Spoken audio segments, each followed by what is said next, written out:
Mesdames et messieurs, bonsoir et merci d'avoir choisi Canal 3 Bénin pour vous informer. Au sommaire de ce journal, la Haute Autorité de l'Audiovisuel et de la Communication rend public les conditions d'accès aux médias de masse du secteur public et privé à quelques jours du lancement de la campagne électorale pour les législatives de janvier 2023. Aussi a-t-il été question de procéder au tirage au sort des ordres de passage des partis politiques dans les médias retenus par l'ARAC. Dans ce journal, vous aurez le compte rendu de cette double activité tenue au siège de l'institution de régulation. De son côté, le porte-parole du gouvernement s'entretient avec les professionnels des médias de la commune de Parakou au lendemain du discours du chef de l'État sur l'état de la nation et le Conseil des ministres à l'issue duquel plusieurs grandes décisions ont été prises. L'objectif de cette rencontre est de lever des points d'ombre sur les sujets abordés par Patrice Talon et à l'occasion, le porte-parole du gouvernement Wilfred Léandre Ngbeji a répondu aux questions des journalistes sur l'actualité politique, mais aussi sur plusieurs autres sujets d'intérêt national. Nous parlerons également santé avec la célébration en différé de la Semaine mondiale pour un bon usage des antibiotiques et la lutte contre la résistance aux antimicrobiens. Placé sous le thème « Ensemble prévenant la résistance aux antimicrobiens », il s'agit pour la communauté internationale en général et pour le Bénin en particulier de mieux faire connaître et comprendre la résistance aux antimicrobiens et encourager les meilleures pratiques visant à en limiter l'émergence et la propagation dans une approche One Health, entendez, une seule santé. Voilà pour le titre, mesdames et messieurs, à nouveau, bonsoir. À 10 jours environ du démarrage officiel de la campagne électorale, la Haute Autorité de l'Audiovisuel et de la Communication rend public les conditions d'accès aux médias de masse du secteur public et privé. C'est la mouture finale d'un projet de décision qui a recueilli non seulement l'avis des partis politiques en lice, mais aussi celui du patronat des fêtières, des associations, des professionnels des médias qui a été présenté aux représentants des partis en compétition. La démarche a revêt alors un caractère inclusif. Aussi a-t-il été question de procéder au tirage au sort des ordres de passage des partis politiques dans les médias retenus par l'ARAC. Le film de cette double activité retenue au siège de l'institution de régulation, c'est avec Hakime Ousseini Seydou. Une trentaine d'articles sont contenus dans cette décision, objet de présentation aux représentants des partis politiques en lice. 7 au total, s'apprêtant à user de leur droit d'accès aux médias de masse dès le 23 décembre prochain. L'encadrement répond à un devoir constitutionnel et les dispositions de l'article 46 du Code électoral fondent sa justesse. Pour cette période et pour les différents acteurs, le président de la HAC annonce des innovations. Les innovations majeures de cette décision sont la liberté accordée aux organes de presse légaux de passer des contrats avec les partis politiques en lice de leur choix. C'est une fenêtre d'opportunité de communication. Et pour l'offre de législature, les populations pourront assister à des programmes débats ainsi que sont ici déclinés par le premier rapporteur de l'institution. Chaque parti politique en lice bénéficie par jour de 20 minutes de programme dénommé « Parole aux partis politiques » à raison de 10 minutes dans la matinée et 10 minutes dans la mi-journée. Ce programme peut prendre la forme d'un message ou d'un entretien. Il peut contenir des spots, des slogans, des chansons ou des clips vidéo de campagne réalisés aux frais du parti politique et validés par la Haute Autorité de l'Audiovisuel et de la Communication. 7 débats radio-télévisés de 90 minutes chacun en français sont organisés entre les partis politiques en lice. Les 10 débats seront enregistrés et montés dans les locaux de la télévision nationale ORTB. Lorsque le parti politique en lice n'utilise pas au cours de son intervention la totalité de son temps d'antenne, il ne saurait prétendre au report du reliquat. Article 26. La défaillance du parti politique en lice à l'enregistrement des messages entraîne pour le bénéficiaire la perte sans contrepartie de la tranche horaire qui lui a été allouée. Après ces instants de présentation des conditions d'organisation de la campagne médiatique, il s'en est suivi le tirage au sort des ordres de passage des partis politiques dans les médias retenus par la HAC. Moël Bénin ouvrira le bal, suivi du bloc républicain. Le MPL est positionné 3e, les démocrates 4e, la FCBE 5e, l'UDBN 6e et l'UPR 7e. Je vous invite à suivre à présent les appréciations des représentants des partis politiques après le tirage au sort. Ils sont tous au micro de Hakime Ouseni Seydou. Suivant. Je voudrais remercier Monsieur le Président pour le travail de qualité qui se fait à la RAC, pour ce que nous sommes en train d'observer, seulement que j'ai une doléance. Le rapporteur a fait lecture d'une décision et les dispositions de cette décision comportent au moins 30 à 32 articles. On ne peut pas tout retenir. Il sera nécessaire que cette décision nous soit donnée, parce que nous sommes là sur le terrain tout de suite, ou nous sommes notifiés par la suite. L'UDBN se satisfait du déroulement de ce processus qui nous conduit vers la campagne électorale. L'UDBN occupe la 6e place dans l'ordre de passage. L'UDBN s'appropriera et divulguera en son sein les tests dont on nous a donné lecture. L'innovation importante qui arrive et qui est à féliciter, c'est aussi le débat, le programme débat qui permettra aux partis politiques de confronter leur programme de législature auprès des électeurs, de sorte que, au finish, que le meilleur gagne. Et donc, il faut féliciter ces innovations et il faut féliciter la démarche inclusive de la HAC qui a permis que nous arrivons à ce processus aujourd'hui. Je crois qu'il y a beaucoup d'invites à la responsabilité de chacun dans ce qui a été présenté comme décision. Chacun fera son travail. Nous avons tiré encore une fois le numéro 1. C'est finalement à croire que c'est notre numéro fétiche, notre numéro porte-bonheur. Nous en tiendrons compte et pour les jours à venir, nous ferons de telle sorte que toutes les dispositions contenues dans la décision de campagne, nous prenons l'engagement que Moël Bénin prendra toutes les dispositions pour rester dans la légalité et dans le cadre de la décision. Depuis quelques années, nous sommes habitués à la veille de chaque élection à cet exercice où la RAC a décidé de jouer un peu plus pleinement son rôle dans la campagne médiatique pour éviter d'éventuels dérapages. Nous osons croire et souhaiterions que l'objectif de la haute autorité de l'audiovisuel soit atteint, l'objectif principal et tous les autres objectifs, que les dérapages soient réellement évités dans les médias et que les médias réquisitionnés ou pris en compte dans le cadre de cette campagne puissent réellement jouer leur rôle. Et pendant ce temps, loin des préparatifs des élections législatives de janvier 2023, le porte-parole du gouvernement s'entretient avec les professionnels des médias du Septentrion au lendemain du discours du chef de l'État sur l'état de la nation et le Conseil des ministres à l'issue duquel plusieurs grandes décisions ont été prises. L'objectif de cette rencontre est de lever des points d'ombre sur les sujets abordés par le président Patrice Talon. Et à l'occasion, le porte-parole du gouvernement, Wilfried Léandre Mbedji, a répondu aux questions des journalistes sur l'actualité politique, mais aussi sur plusieurs autres sujets d'intérêt national. Nous allons suivre.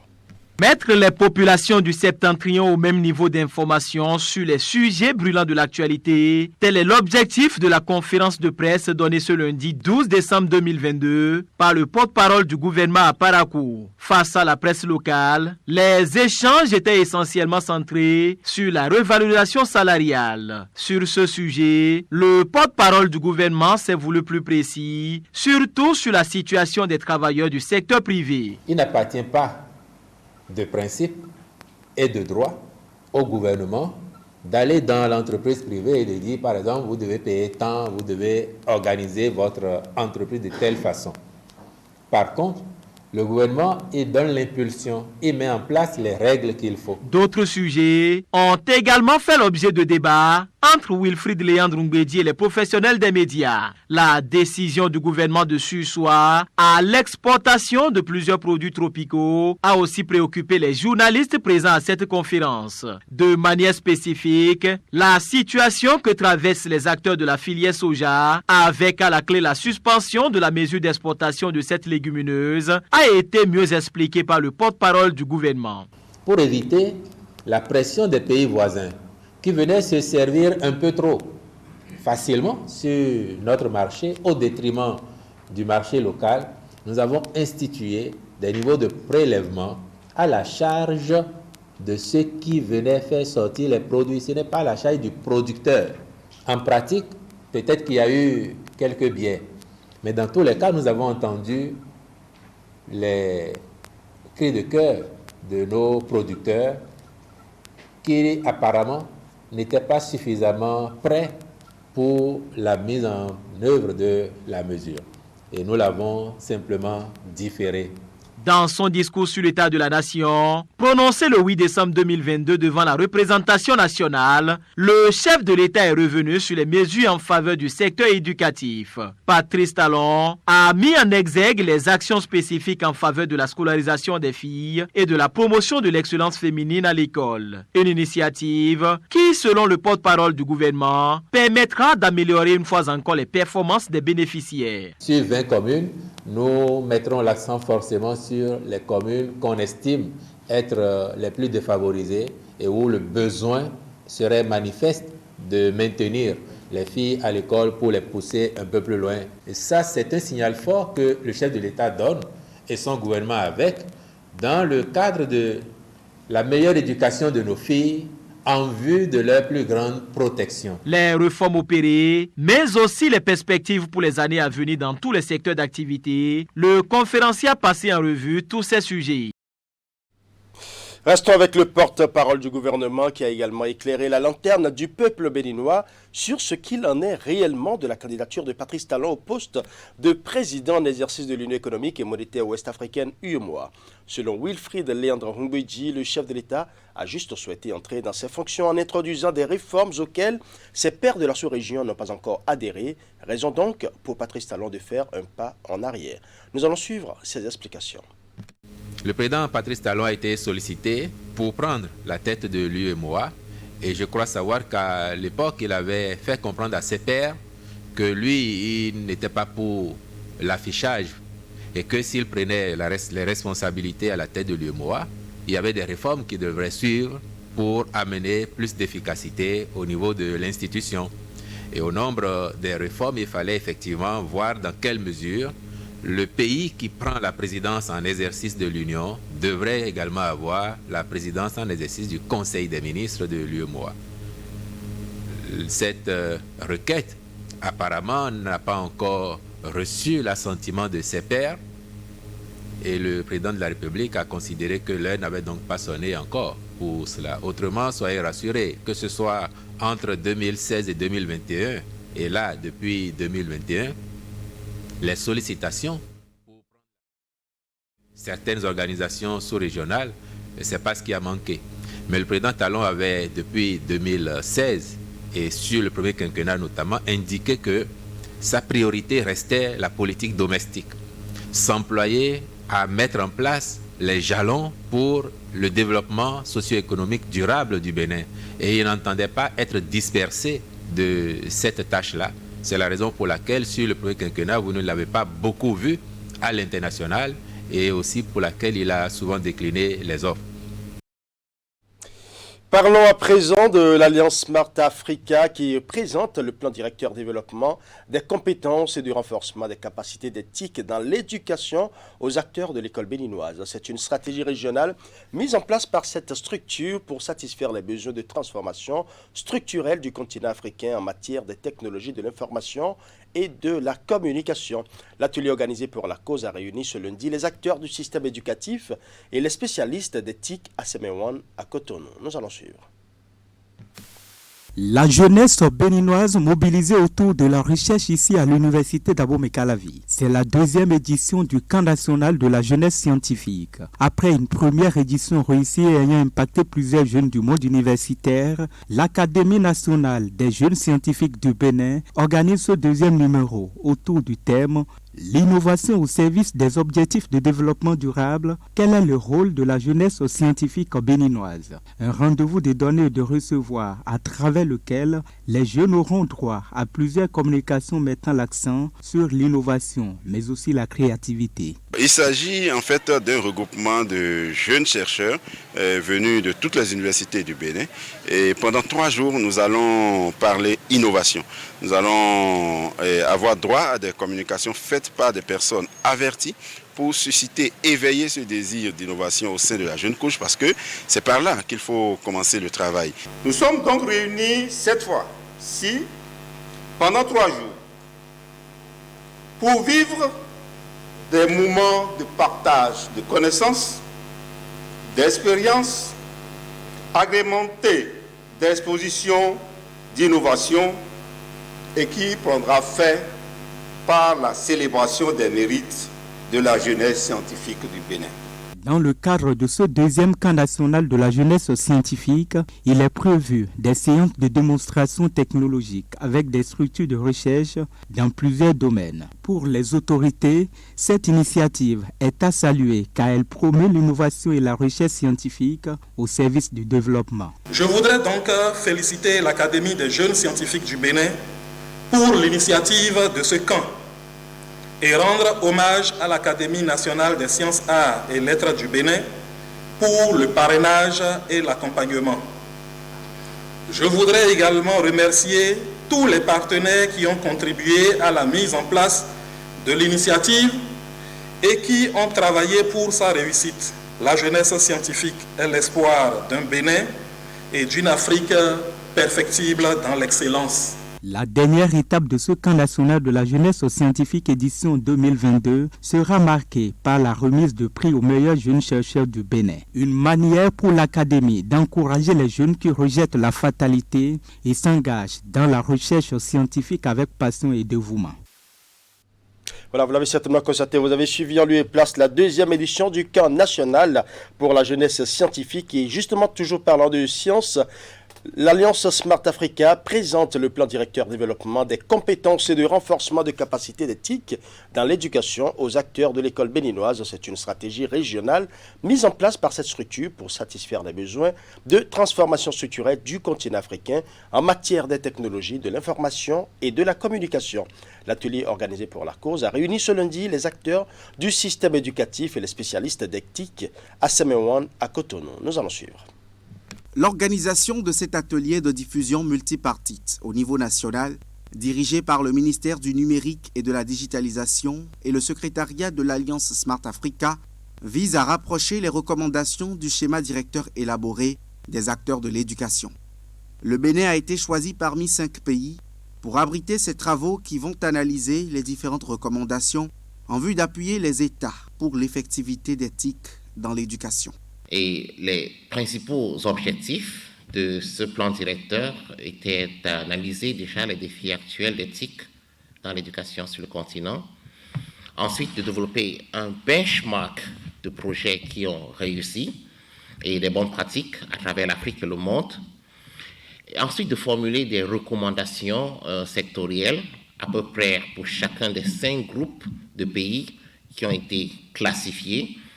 Et on a eu à voir 26 recommandations issues du blueprint et finalement de suggérer quelques projets structurants qui pourraient être transversaux et implémentés à travers le continent.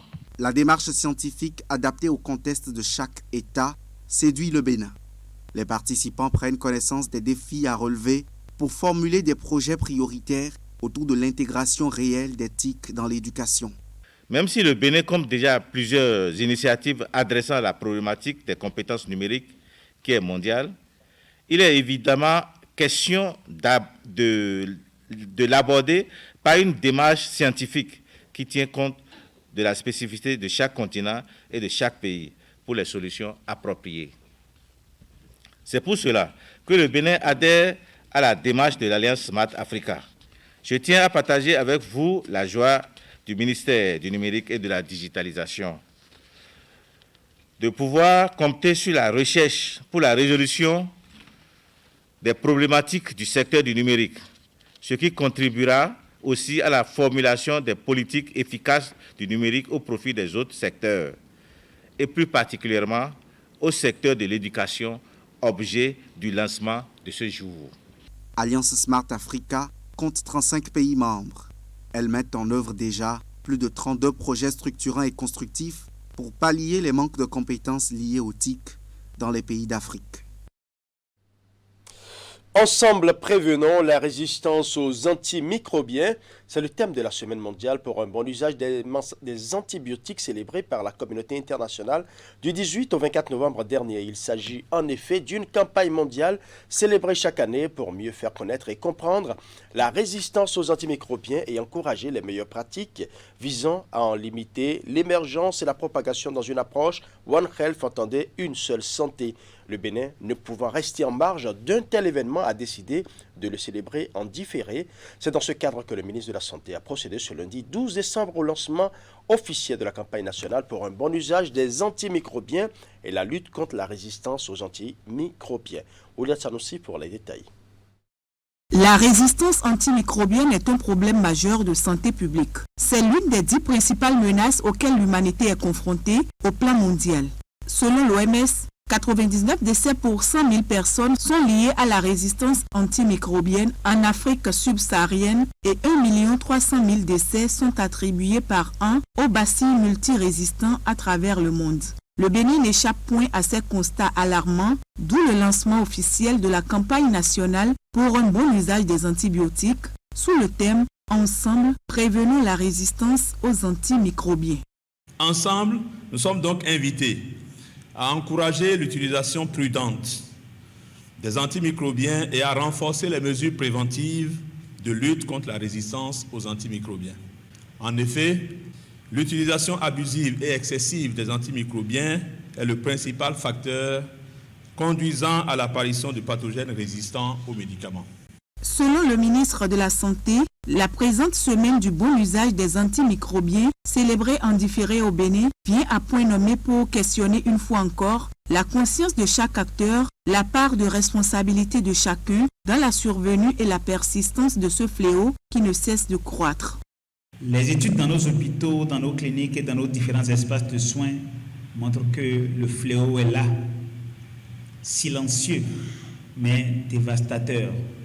En effet, nous avons dans certaines de nos formations sanitaires des taux de résistance bactérienne aux antibiotiques de prescription courante très élevés.